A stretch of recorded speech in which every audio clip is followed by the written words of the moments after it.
Assalamualaikum warahmatullahi wabarakatuh. Perkenalkan, nama saya Salsabila Sandra Tanzila dari S1 Manajemen Angkatan tahun 2021. Saya akan menjelaskan beberapa materi tentang ekonomi mikro. Kita akan memasuki teori produksi satu input variabel. Produksi adalah sebuah proses yang mengubah sumber daya langka menjadi barang atau jasa yang bermanfaat. Artinya, mengubah proses input untuk menghasilkan suatu output. Menurut Richard Douglas, in broader terms, any process that create value or add value to already existing goods is production. Secara lebih luas, setiap proses yang menciptakan nilai atau memperbesar nilai sesuatu barang adalah produksi. Contohnya, jika kita ingin membuat roti, kita membutuhkan bahan-bahan seperti air, tepung, telur, serta ragi. Nah, bahan-bahan tersebut merupakan faktor input dari pembuatan roti dan output yang dihasilkan dari penggabungan input tersebut adalah sebuah roti.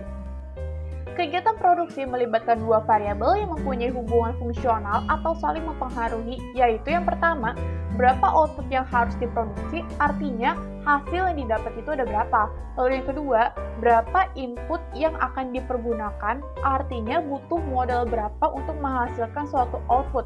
Input ini terdiri dari capital, labor, resource, dan teknologi, yang mana input sebagai sebab dan output sebagai akibat. Nah, setiap barang yang dihasilkan dari produksi tergantung dari jenis input apa yang digunakan, sehingga jika terjadi perubahan pada input akan mempengaruhi hasil dari suatu output. Produksi input satu variabel adalah faktor produksi yang dapat berubah dan mempengaruhi tingkat produksi adalah hanya jumlah tenaga kerja, artinya hanya labornya saja. Nah, input produksi terdiri kan atas modal, tenaga kerja, sumber daya, dan teknologi, dan sebagainya. Namun, jika perusahaan ingin menambah tingkat produksi, maka perusahaan hanya dapat menambah jumlah tenaga kerjanya saja. Input produksi yang lain seperti modal, tenaga kerja, sumber daya, teknologi, dan sebagainya itu jumlahnya tetap. Nah, ini dimaksud sebagai produksi input satu variabel. Dari hal tersebut, terdapat hubungan produksi di mana terdapat satu variabel dan lainnya tetap biasanya berlaku hukum pertambahan hasil yang semakin berkurang. Artinya yaitu, apabila faktor variabel itu ditambah terus, maka output semakin lama akan semakin menurun secara tiba-tiba. Kenapa? Karena semakin besar faktor pembagi, sementara faktor yang dibagi adalah tetap. Dan, bila hal ini dilakukan terus, maka produksi total pun akan semakin menurun dikarenakan faktor produksi tetap semakin jenuh atau kehabisan nilainya. Dari hal tersebut, terdapat hubungan produksi di mana terdapat satu variabel dan lainnya tetap biasanya berlaku hukum pertambahan hasil yang semakin berkurang. Artinya yaitu, apabila faktor variabel itu ditambah terus, maka output semakin lama akan semakin menurun secara tiba-tiba. Kenapa? Karena semakin besar faktor pembagi, sementara faktor yang dibagi adalah tetap. Dan, bila hal ini dilakukan terus, maka produksi total pun akan semakin menurun dikarenakan faktor produksi tetap semakin jenuh atau kehabisan nilainya. Hukum hasil lebih yang semakin berkurang menyatakan bahwa hubungan di antara tingkat produksi dan jumlah tenaga kerja yang digunakan dapat dibedakan menjadi 3 tahap. Tahap pertama menunjukkan tenaga kerja yang masih sedikit. Artinya, apabila ditambah akan meningkatkan total produksi, produksi rata-rata, dan produksi marginal. Tahap 2, produksi total terus meningkat sampai produksi optimum, sedangkan produksi rata-rata menurun dan produksi marginal menurun sampai titik nol.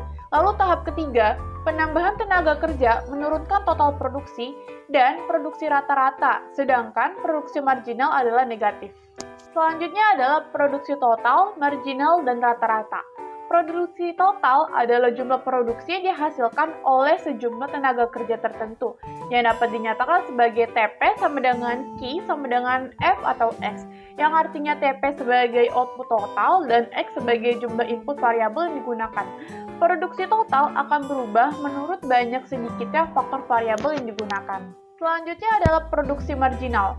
Produk marginal yaitu tambahan output atau produk total akibat tambahan satu satuan tenaga kerja atau tambahan satu faktor produksi variabel, yang mana MP sama dengan jumlah TP dibagi jumlah L, yang mana MP sama dengan marginal produk dan TP adalah pertambahan total produk, lalu L adalah pertambahan tenaga kerja atau labor.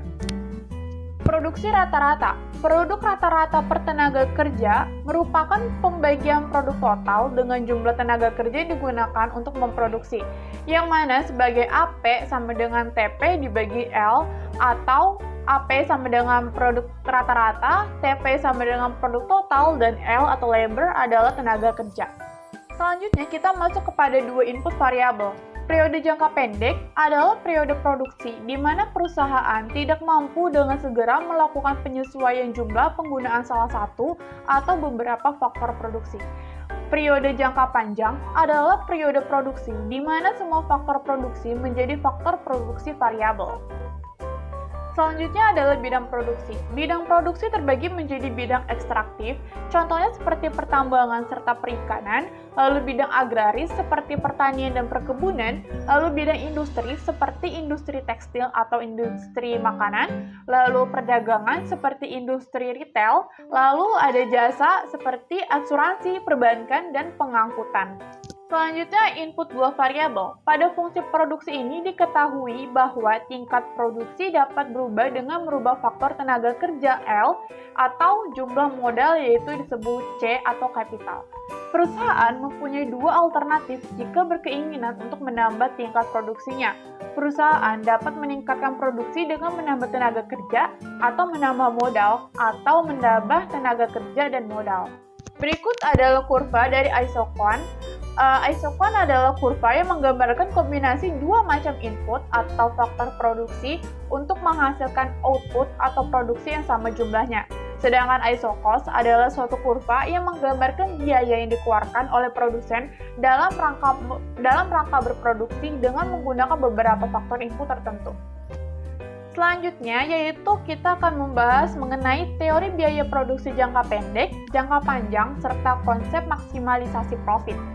Teori biaya produksi yaitu adalah semua pengeluaran yang dilakukan oleh perusahaan untuk memperoleh faktor-faktor produksi dan bahan-bahan mentah yang akan digunakan untuk menciptakan barang-barang yang diproduksikan perusahaan tersebut. Lalu dalam biaya jangka pendek, yaitu adalah jangka waktu di mana terdapat sebagian faktor produksi yang jumlahnya dianggap tetap. Nah, dalam jangka pendek ini, semua perusahaan memiliki biaya mereka yang tanggung terlepas dari output mereka. Bahkan, beberapa biaya tetap harus dibayar walaupun perusahaan tersebut sudah berhenti berproduksi atau outputnya adalah nol. Nah, biaya tersebut disebut dengan biaya tetap total. Biaya tetap total adalah biaya yang tidak berubah seiring dengan output meskipun outputnya nol. Contohnya, ketika kita menjalankan sebuah pabrik, kita harus tetap mengatur sistem penghangat ruangan agar pipa tidak beku ketika musim dingin. Walaupun tidak ada proses produksi sekalipun, kita harus tetap memastikan hal-hal tersebut. Selanjutnya ada biaya tetap rata-rata, yaitu adalah biaya tetap total dibagi dengan jumlah unit output.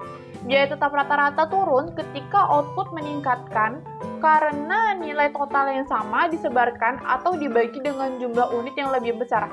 Hal ini disebut dengan penyebaran overhead. Selanjutnya ada biaya variabel total. Biaya variabel total adalah jumlah dari biaya yang bervariasi sesuai dengan tingkat output dalam jangka pendek.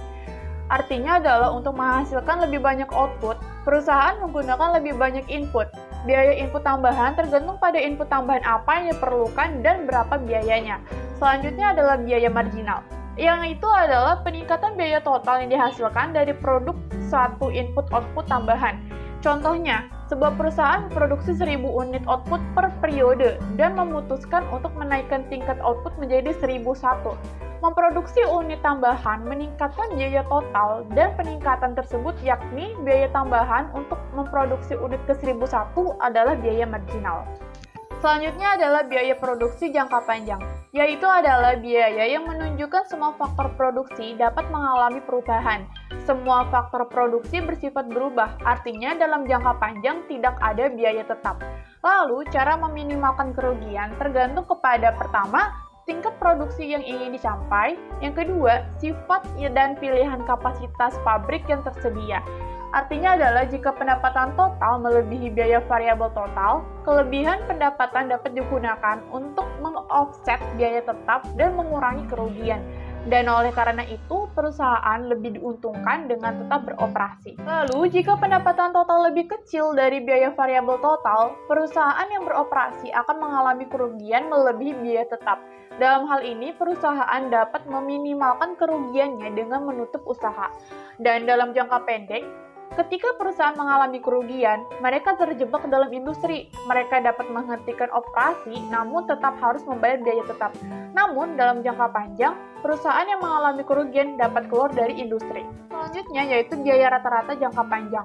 Artinya adalah biaya rata-rata yang paling minimum untuk berbagi tingkat produksi apabila perusahaan dapat selalu berubah kapasitas produksinya. Selanjutnya kita akan membahas mengenai skala ekonomis dan disekonomis. Skala ekonomis adalah ketika peningkatan skala produksi perusahaan mengarah ke biaya rata-rata yang lebih rendah.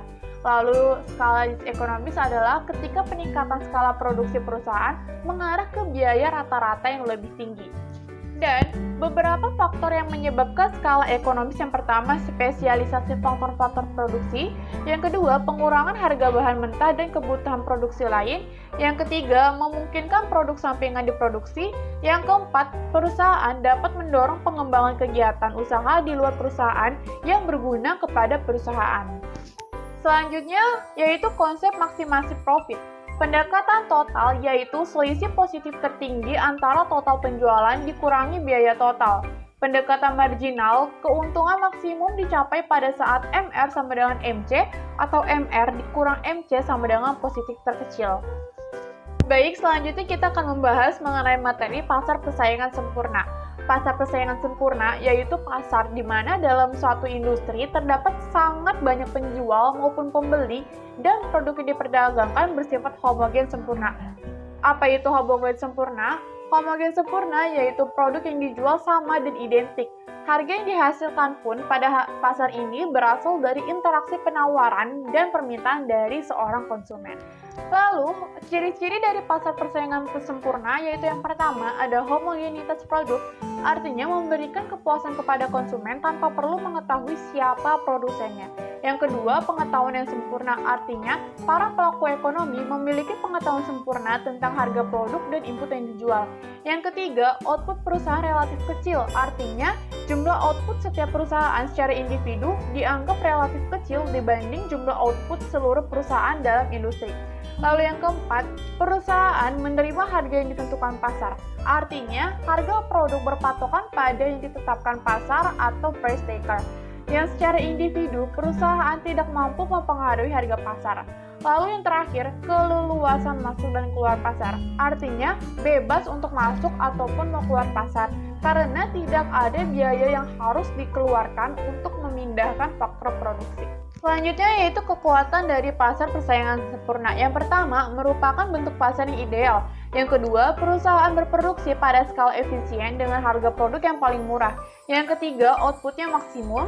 Yang keempat, memberikan kemakmuran yang maksimal karena yang pertama, harga jualnya termurah.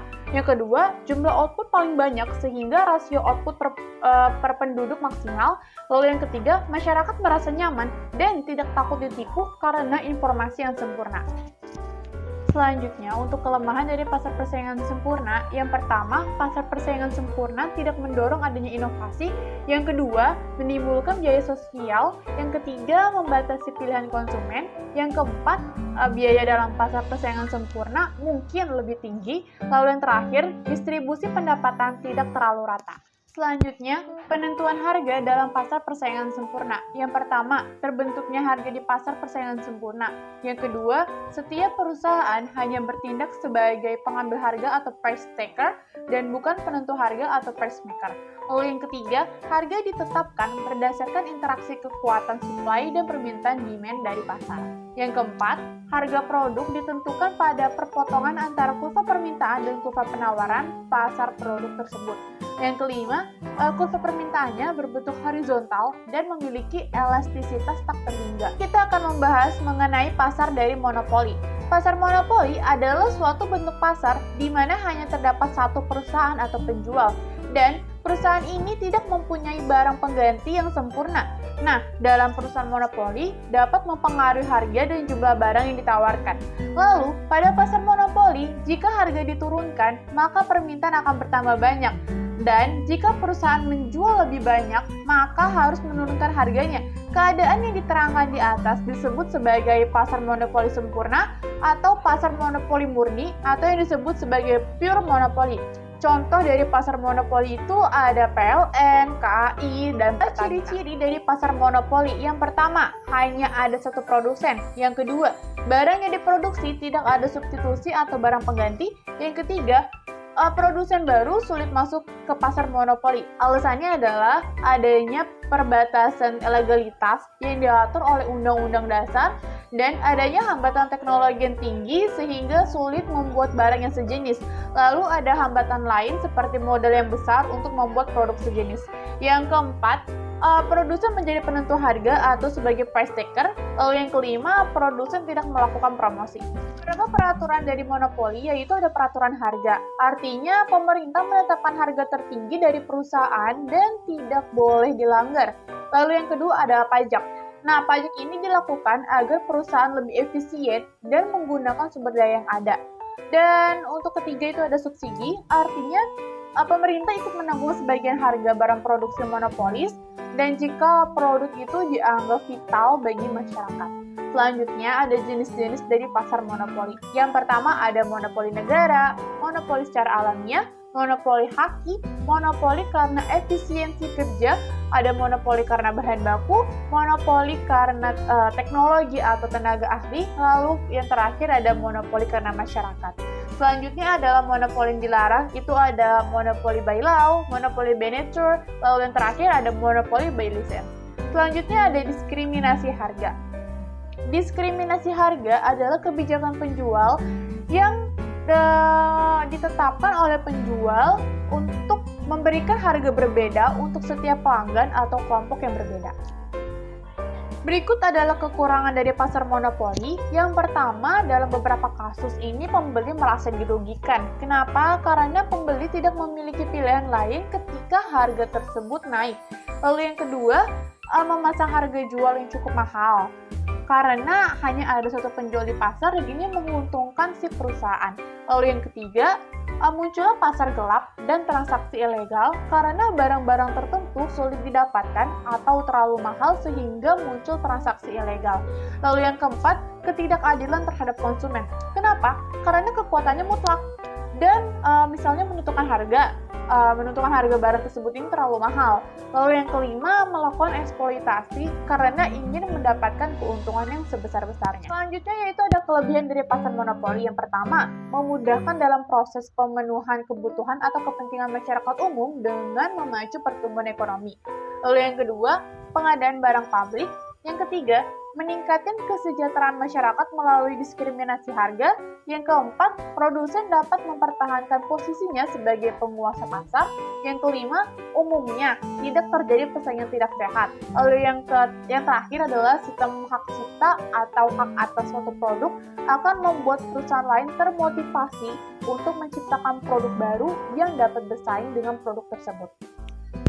Berikut adalah beberapa alasan perusahaan menjadi pasar monopoli. Yang pertama, menguasai bahan mentah yang dibutuhkan masyarakat. Yang kedua, memiliki teknik produksi atau cara produksi yang tidak dimiliki oleh orang lain atau dia berbeda dari perusahaan lain.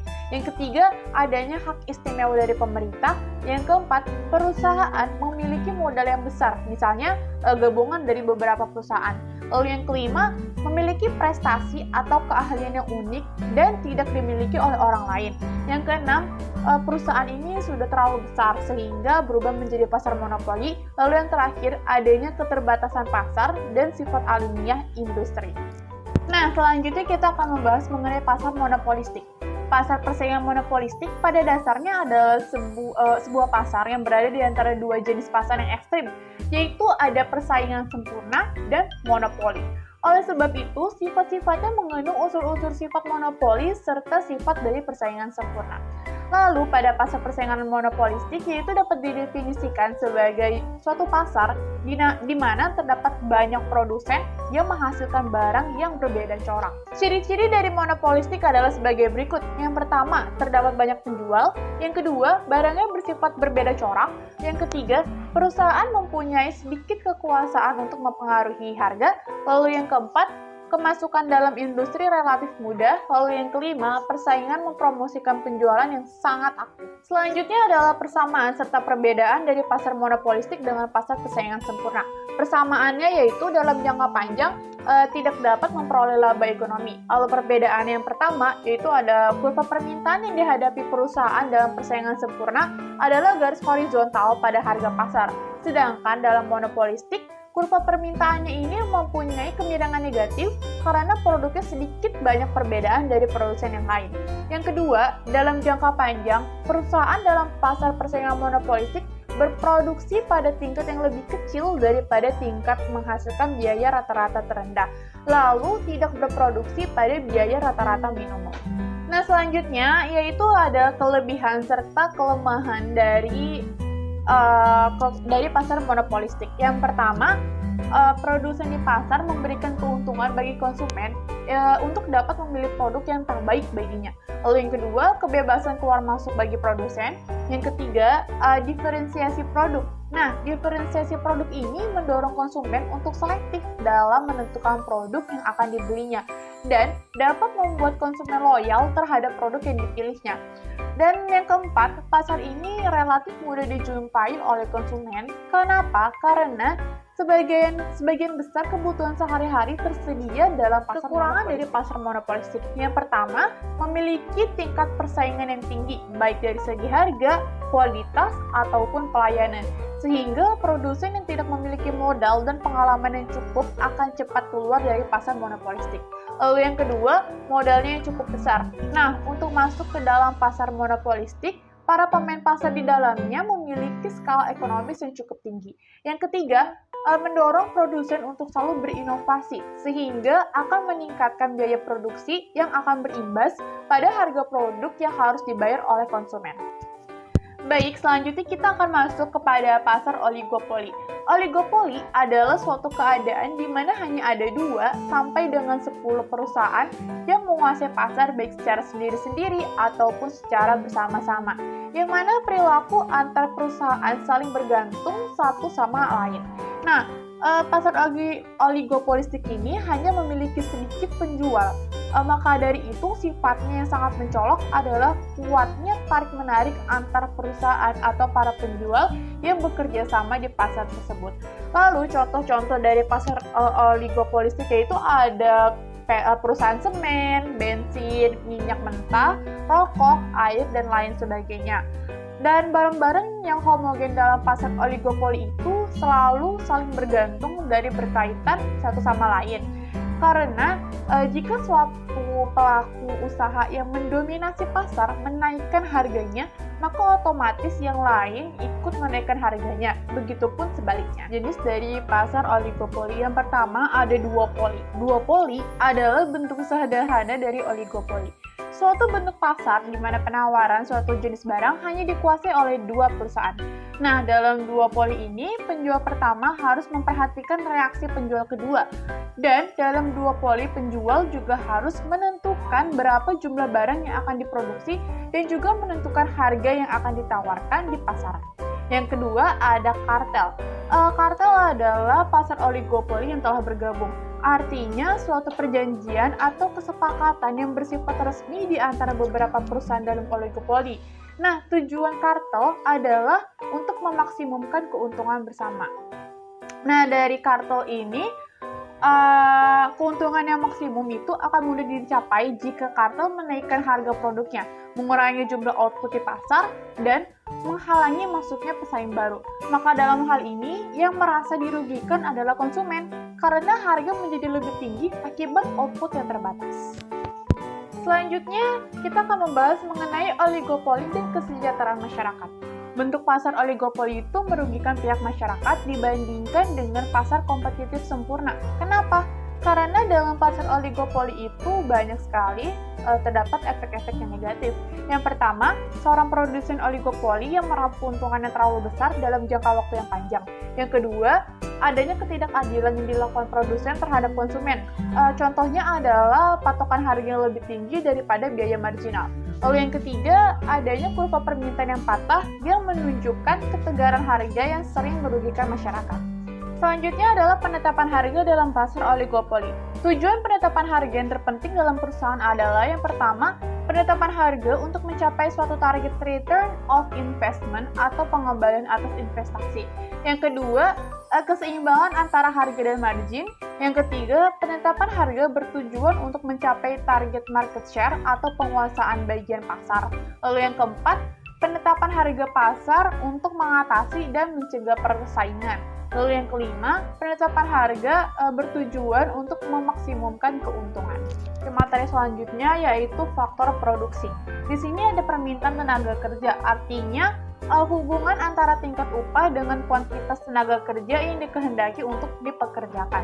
Pertambahan permintaan terhadap tenaga kerja bergantung pertambahan permintaan masyarakat akan barang jasa yang diproduksi. Permintaan tenaga kerja seperti itu disebut sebagai derived demand. Dan permintaan tenaga kerja ini dipengaruhi oleh beberapa hal. Yang pertama adalah tingkat upah. Makin tinggi tingkat upah, makin sedikit tenaga kerja yang diminta. Begitupun sebaliknya. Yang kedua ada teknologi.